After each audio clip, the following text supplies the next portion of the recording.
భక్తి వన్న ప్రేక్షకులకు శుభోదయం. 22/12/2025 స్వస్తి శ్రీ చాంద్రమానం విశ్వావసునామ సంవత్సరం దక్షిణాయనం హేమంత ఋతువు పుష్యమాసం శుక్లపక్ష విధియ అనంతర తదియ సోమవారం.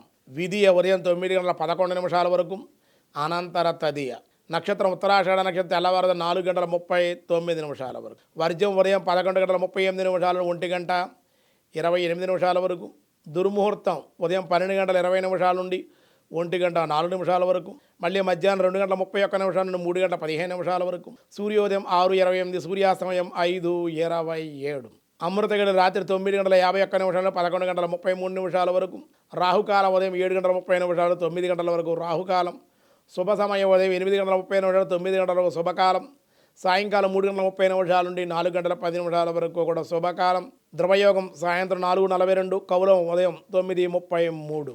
అలాగే దినారంభ చక్రంలో ముందుగా మేషరాశి, దూర ప్రాంత ప్రయాణాలు లేదా బంధువుల యొక్క రాక ఉండే అవకాశం.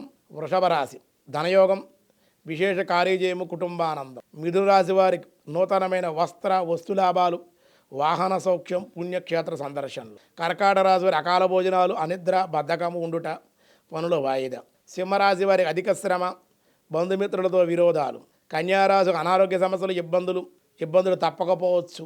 తులారాశి వారి శ్రమతో ఇతరుల యొక్క సహాయ సహకారాలతోటి మాత్రమే కొన్ని పనులు పూర్తయ్యే అవకాశం ఉంది. వృశ్చిక రాశి వారి రాని బాకీలతో వసూలవుట, రుణములు తీర్చగలుగుట.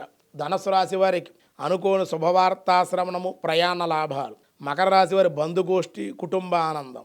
కుంభరాశి వారి విందు వినోదాలు, మృష్టాన్న భోజనాలు కూడా చేసే అవకాశం ఉంది. మీనరాశి వారికి ఇబ్బందికరమైన వాతావరణం, ధనానికి ఇబ్బందులు, రుణదాతల ఒత్తిడుల వల్ల ఇబ్బందులు ఉండే అవకాశం ఉంది.